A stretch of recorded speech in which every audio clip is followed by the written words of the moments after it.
నూతన క్రిమినల్ చట్టాలు కొత్త సీసాలో పాత సారా మాదిరి ఉన్నాయని సీనియర్ న్యాయవాది సుంకర రాజేంద్ర ప్రసాద్ విమర్శించారు.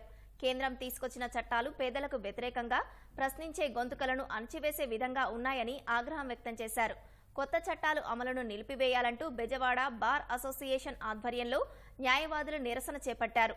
డిమాండ్ను ప్రభుత్వం దృష్టికి తీసుకెళ్లాలంటూ కలెక్టర్కు వినతి పత్రం అందజేశారు. చేసినటువంటి 3 నూతన క్రిమినల్ చట్టాలు అమల్లోకి వస్తున్నట్టుగా ప్రకటన చేశారు. దీనికి న్యాయవాదులుగా మేము వ్యతిరేకిస్తూ ఉన్నాం.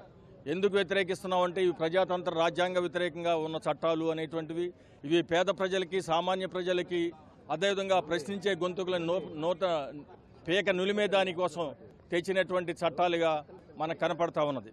బ్రిటిష్ వాళ్ళు చేసినటువంటి చట్టాలను మేము తీసేసి భారతదేశం మన పార్లమెంటు మనం చేసుకున్నటువంటి చట్టాలనే మేము చేస్తున్నామని చెప్పి కేంద్ర ప్రభుత్వం చెప్తా ఉన్నది.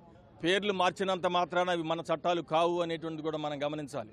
ఎందుకంటే 90% పైగా ఉన్నటువంటి పాత చట్టాలనే కొత్త సీసాలో పాత సారా అనే విధంగా మార్చారు తప్పితే మరేమీ లేదు అనేటువంటిది కూడా మనం గమనించాలి. ఇప్పటి వరకు న్యాయస్థానాలకు ఉన్నటువంటి అధికారాలను కత్తెరవేసే విధంగాను పోలీసు వ్యవస్థకి అదేవిధంగా ఎగ్జిక్యూటివ్ రెవెన్యూ అధికారులకి మరిన్ని అధికారాలను కట్టిపెట్టేటట్టుగా ఈ చట్టాలు ఉన్నాయి అనేటువంటిది మనం గమనించాలి. ప్రతి రాజకీయ కార్యకర్త, ప్రతి ప్రశ్నించే కార్యకర్త, ప్రతి జర్నలిస్టు, ప్రతి న్యాయవాది, ప్రతి ఆర్టీఐ కార్యకర్త ఇక మనం ఆర్గనైజ్డ్ క్రిమినల్స్ అయ్యేటువంటి పరిస్థితిని కూడా ఇలా తీసుకొస్తా ఉన్నాం. అందుకనే న్యాయవాదులుగా మేము వీటిని వాయిదేయమని డిమాండ్ చేస్తూ ఉన్నాం.